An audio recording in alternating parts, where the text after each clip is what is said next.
ओम शांति। 8 सितंबर 2021 के ईश्वरीय महावाक्य। पहले एक नज़र मुरली के मुख्य पॉइंट्स पर। बाबा ने कहा, तुम राजयोग का ज्ञान लेकर नई दुनिया में स्वर्ग का प्रिंसेस बनेंगे। जो यह ज्ञान नहीं लेंगे, पावन नहीं बनेंगे, वह राजधानी में भी नहीं आएंगे। अगर कोई 1-2 रोज भी कोर्स कर ले तो वह भी कम नहीं। उसी से समझ जाएंगे कलयुग का विनाश सामने खड़ा है, अब सतो प्रधान बनना है। बाबा ने कहा, बुद्धियोग मेरे से लगाओ तो सतो प्रधान बन जाएंगे। तुमको खुशी रहनी चाहिए कि हम स्वदर्शन चक्रधारी बने हैं। अभी राजधानी स्थापन हो रही है, उसमें राजा रानी के साथ प्रजा भी जरूर चाहिए। अगर कम पढ़ेंगे तो प्रजा में चले जाएंगे। जिन बच्चों का पढ़ाई में अटेंशन जास्ती है, जो बहुत होशियार हैं, तुम्हें उनको फॉलो करना चाहिए। इसमें तुम्हारा ही फायदा है। जो ज्ञान में तीखे हैं, ऐसे होशियार बच्चों का रिगार्ड रखना है। इसमें अहंकार नहीं आना चाहिए। सेंटर भी संभालो, सब काम करो, सबको बाप का परिचय दो। संदेश देते रहेंगे तो बहुतों का कल्याण हो जाएगा। लास्ट में बाबा ने कहा, तुम ब्राह्मण अभी देवता बनने का पुरुषार्थ कर रहे हो। तुम्हारी लड़ाई इन 5 असुरों से है। अभी तुम इन पर जीत पाते हो।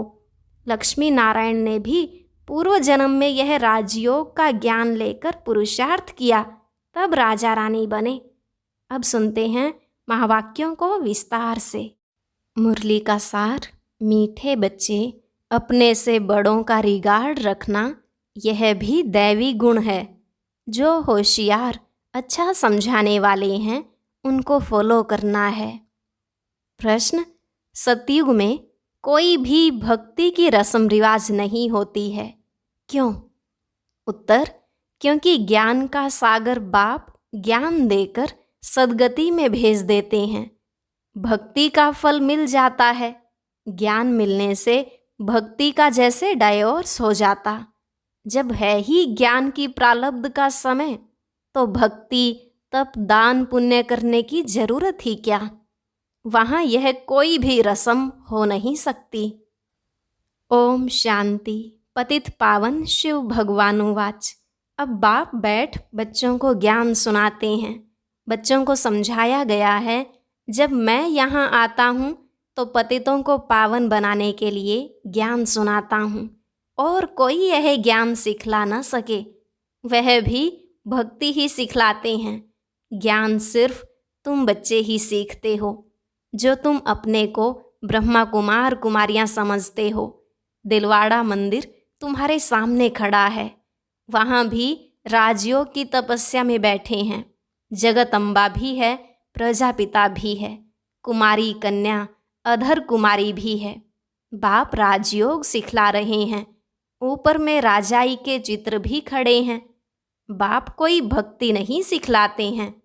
भक्ति ही उनकी करते हैं जो सिखला कर गए हैं, परंतु उनको पता नहीं है कि कौन राजयोग सिखलाए, राजाई स्थापन करके गए हैं। तुम बच्चे अभी जानते हो, भक्ति अलग चीज है, ज्ञान अलग चीज है। ज्ञान सुनाने वाला है ही एक, और कोई सुना न सके। ज्ञान का सागर एक ही है, वही आकर ज्ञान से पतितों को पावन बनाते हैं। और जो भी सत्संग हैं, उनमें कोई भी ज्ञान नहीं सिखला सकते। भल अपने को श्री श्री 108 जगत गुरु भगवान भी कहते हैं, परंतु ऐसे कोई नहीं कहते कि मैं सबका परम पिता ज्ञान का सागर हूँ। उनको कोई परम पिता तो कहते ही नहीं।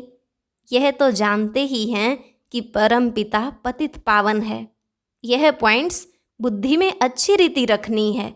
मनुष्य कहते हैं यह ब्रह्मा कुमारियाँ तो भक्ति को डायोर्स देती हैं, लेकिन जब ज्ञान मिलता है तो भक्ति को डायोर्स देना ही है। ऐसे नहीं, जब भक्ति में जाते हैं तो उस समय यह मालूम पड़ता है कि हम ज्ञान को डायोर्स देते हैं।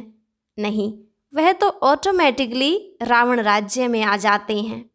अभी तुमको समझ मिली है कि बाबा हमको राजयोग सिखला रहे हैं। राजयोग का ज्ञान है, इनको भक्ति नहीं कहेंगे। भगवान ज्ञान का सागर है, वह कभी भक्ति नहीं सिखलाएंगे। भक्ति का फल है ही ज्ञान, ज्ञान से होती है सद्गति। कलयुग के अंत में सब दुखी हैं, इसलिए इस पुरानी दुनिया को दुख धाम कहा जाता है। इन बातों को अभी तुम समझते हो।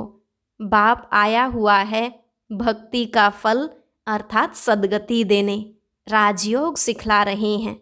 यह है पुरानी दुनिया जिसका विनाश होना है। हमको राजाई चाहिए नई दुनिया में। यह राजयोग का ज्ञान है। ज्ञान सिखलाने वाला एक ही परम पिता परमात्मा शिव है।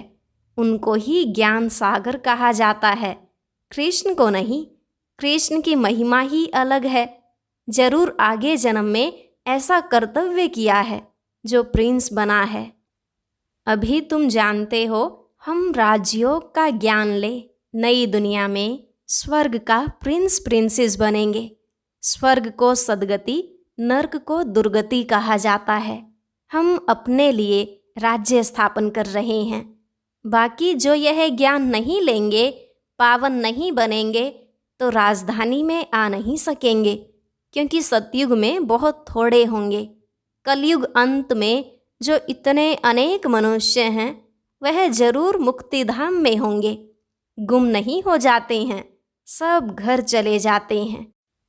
अभी तो बच्चों को घर याद रहता है कि अब 84 जन्मों का चक्र पूरा होता है, नाटक पूरा होता है, अनेक बार चक्र लगाया है। यह तुम ब्राह्मण बच्चे ही जानते हो। ब्राह्मण तो बनते जाते हैं। 16,108 की माला है।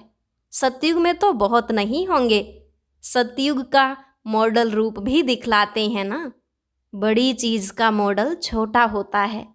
जैसे सोने की द्वारिका दिखलाते हैं। कहा जाता है द्वारिका में कृष्ण का राज्य था। अब द्वारिका में कहेंगे व दिल्ली में कहेंगे। जमुना का कंठा तो यहाँ दिल्ली में है, वहाँ तो सागर है। यह तो बच्चे समझते हैं जमुना का कंठा था कैपिटल, द्वारिका कैपिटल नहीं है। दिल्ली मशहूर है। जमुना नदी भी चाहिए, जमुना की महिमा है। परिस्तान दिल्ली को ही कहा जाता है। बड़ी गद्दी दिल्ली ही होगी। अभी तो बच्चे समझते हैं भक्ति मार्ग खलास हो, ज्ञान मार्ग होता है। यह दैवी राजधानी स्थापन हो रही है। बाप कहते हैं आगे चल तुमको सब मालूम पड़ जाएगा, कौन कौन कितना पास होते हैं। स्कूल में भी मालूम पड़ता है, फलाने फलाने इतने नंबर से पास हुए हैं।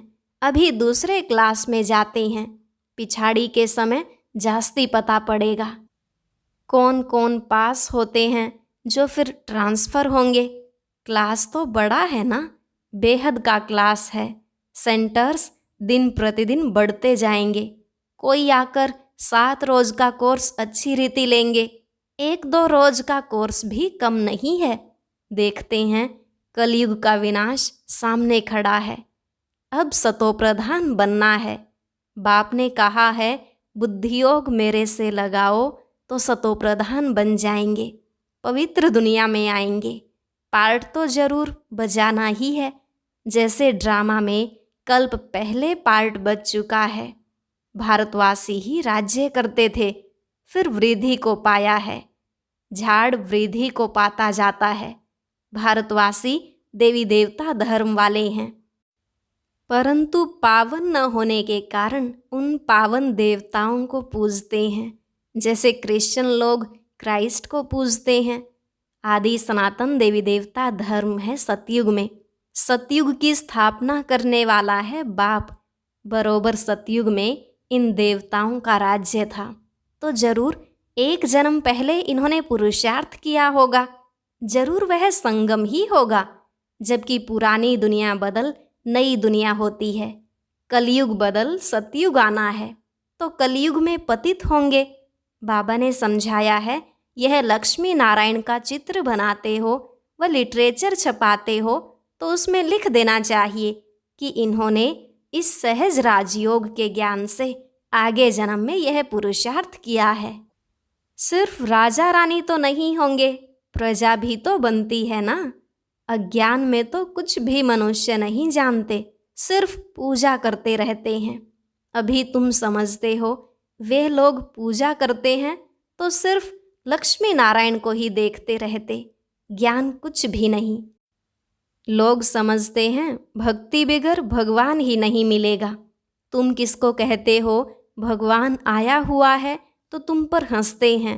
भगवान तो आएगा कलयुग के अंत में, अभी कहाँ से आया। कलयुग की अंत में भी क्यों कहते हैं, यह भी समझते नहीं। वह तो कृष्ण को ले गए हैं द्वापर में। मनुष्यों को जो आता है सो बोल देते हैं बिगर समझ के।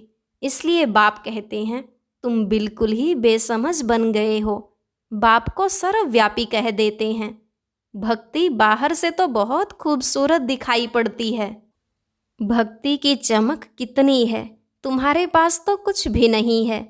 और कहाँ भी सत्संग आदि में जाएंगे तो आवाज़ जरूर होगा, गीत गाएंगे। यहाँ तो बाबा रिकॉर्ड भी नहीं पसंद करते। आगे चल शायद यह भी बंद हो जाए। बाप कहते हैं इन गीतों आदि का सब सार तुमको समझाता हूँ, तुम अर्थ जानते हो। यह पढ़ाई है। बच्चे जानते हैं हम राजयोग सीख रहे हैं। अगर कम पढ़ेंगे तो प्रजा में चले जाएंगे। इसलिए जो बहुत होशियार हैं उनको फॉलो करना चाहिए, क्योंकि उनका पढ़ाई में अटेंशन जास्ती है तो उससे फ़ायदा होगा। जो अच्छा समझाने वाले हैं उनसे सीखना चाहिए। जो अच्छा समझाते हैं उनको सेंटर्स पर याद करते हैं ना। ब्रह्मा कुमारी तो बैठी है, फिर कहते हैं फलानी आए। समझते हैं यह बड़ी होशियार है। ऐसे हैं तो उसका फिर आदर भी करना पड़े। बड़े का फिर रिगार्ड भी ऐसा रखना होता है। यह ज्ञान में हमारे से तीखे हैं, जरूर इनको उच्च पद मिलेगा। इसमें अहंकार नहीं आना चाहिए। बड़े की बड़ी इज्जत होती है। प्रेसिडेंट की जरूर जास्ती इज्जत होगी। हर एक की नंबरवार इज्जत होती है। एक दो का रिगार्ड तो रखेंगे ना। बैरिस्टर में भी नंबरवार होते हैं। बड़े केस में बड़ा होशियार वकील लेते हैं। कोई कोई तो लाख रुपए का भी केस उठाते हैं। नंबरवार जरूर होते हैं। हमसे होशियार हैं तो रिगार्ड रखना चाहिए। सेंटर संभालना है, सब काम भी करना है। बाबा को सारा दिन ख्यालात रहते हैं ना। प्रदर्शनी कैसे बनाई जाए, पूरा अटेंशन देना है। हम तमो प्रधान से सतो प्रधान कैसे बने। बाप आए ही हैं सतो प्रधान बनाने। पतित पावन बाप ही है। यहाँ फिर कहते पतित पावनी गंगा, उसमें जन्म जन्मांतर स्नान करते आए हैं। पावन तो कोई भी नहीं बना है। यह सब है भक्ति। जबकि कहते हैं हे पतित पावन आओ, वह आएगा तो जरूर संगम पर, और एक ही बार आते हैं। हर एक की अपनी अपनी रस्म रिवाज है। जैसे नेपाल में अष्टमी पर बलि चढ़ाते हैं, छोटे बच्चे को हाथ में बंदूक दे चलवाते हैं, वह भी बलि चढ़ाएंगे। बड़ा होगा तो एक धक से बछड़े को काट देगा। कोई ने कम धक लगाया, एक धक से न मरे तो वह बलि नहीं हुई, वह देवी पर नहीं चढ़ाएंगे। यह सब है भक्ति मार्ग। हर एक की अपनी अपनी कल्पना है। कल्पना पर फॉलोअर्स बन जाते हैं। यहाँ फिर यह नई बातें हैं, इनको तो बच्चे ही जान सकें। एक ही बाप बैठ सृष्टि के आदि मध्य अंत का ज्ञान सुनाते हैं। तुमको खुशी रहती है हम स्वदर्शन चक्रधारी हैं और कोई समझ न सके। तुमको सभा में हम कहेंगे सर्वोत्तम ब्राह्मण कुलभूषण स्वदर्शन चक्रधारी, तो इसका अर्थ तुम समझेंगे। नया कोई होगा तो मूंझ जाएगा कि यह क्या कहा, स्वदर्शन चक्रधारी तो विष्णु है। यह नई बात है ना। इसलिए तुम्हारे लिए कहते हैं बाहर मैदान में आओ तो पता पड़े। तुम्हारा है ज्ञान मार्ग। तुम 5 विकारों पर जीत पाते हो। इन असुरों से तुम्हारी लड़ाई है, अर्थात 5 विकारों से तुम्हारी लड़ाई है। फिर तुम देवता बनते हो और कोई लड़ाई की बात नहीं होती। जहाँ असुर हैं वहाँ देवताएं होते नहीं। तुम हो ब्राह्मण, देवता बनने वाले। जो पुरुषार्थ कर रहे हो, रुद्र ज्ञान यज्ञ में ब्राह्मण जरूर चाहिए, सिवाय ब्राह्मणों के यज्ञ होता नहीं। रुद्र है शिव, फिर कृष्ण का नाम कहाँ से आया? तुम दुनिया से बिल्कुल ही न्यारे हो, और तुम हो कितने थोड़े। चिड़ियाओं ने सागर को हप किया। शास्त्रों में दंत कथाएं कितनी हैं। बाप कहते हैं अब वह सब भूल मामेकम याद करो। आत्मा ही बाप को याद करती है। बाप तो एक है ना, हे परमात्मा व प्रभु कहते हैं, तो उस समय लिंग भी याद नहीं आता है, सिर्फ ईश्वर व प्रभु कह देते हैं। आत्मा को बाप से आधा कल्प का सुख मिला हुआ है, तो फिर भक्ति मार्ग में याद करती है। अभी तुमको नॉलेज मिली है आत्मा क्या है, परमात्मा क्या है। हम सब आत्माएं मूल वतन में रहने वाली हैं, वहाँ से नंबरवार पार्ट बजाने आती हैं। पहले आते हैं देवी देवताएं। कहते हैं क्राइस्ट के पहले देवी देवता धर्म था। 5000 वर्ष की बात है। वो लोग कह देते 50,000 साल की यह पुरानी चीज़ है, परंतु 50,000 वर्ष की पुरानी चीज़ कोई हो नहीं सकती। ड्रामा है ही 5,000 वर्ष का। मुख्य धर्म है ही यह। इन धर्म वालों के ही मकान आदि होंगे। पहले पहले तो रजोगुणी बुद्धि थे, अभी तो और ही तमोगुणी बुद्धि वाले हैं। प्रदर्शनी में कितना समझाते हैं, किसकी समझ में थोड़ी ही आता है। ब्राह्मणों की ही सैपलिंग लगनी है, तो बच्चों को समझाया गया है ज्ञान अलग चीज़ है, भक्ति अलग चीज़ है। ज्ञान से सद्गति होती है, इसलिए कहते भी हैं हे पतित पावन आओ, दुख से लिबरेट करो। फिर गाइड बन साथ ले जाएंगे। बाप आकर आत्माओं को ले जाते हैं। शरीर तो सब खत्म हो जाएंगे, विनाश होगा ना। शास्त्रों में एक ही महाभारत की लड़ाई गाई हुई है। कहते भी हैं यह वही महाभारत की लड़ाई है। वह तो लगनी ही है। सबको बाप का परिचय देते रहो। तमो प्रधान से सतो प्रधान बनने का उपाय तो एक ही है। बाप कहते हैं मामेकम याद करो तो विकर्म विनाश हो जाएंगे और आत्मा मेरे साथ चली जाएगी। सबको संदेश देते रहो तो बहुतों का कल्याण होगा। अच्छा, मीठे मीठे सिकिलधे बच्चों प्रति माता पिता बाप दादा का याद प्यार और गुड मॉर्निंग। रूहानी बाप की रूहानी बच्चों को नमस्ते। रूहानी बच्चों की रूहानी बाप दादा को नमस्ते नमस्ते, गुड मॉर्निंग। शुक्रिया बाबा, शुक्रिया। धारणा के लिए मुख्य सार।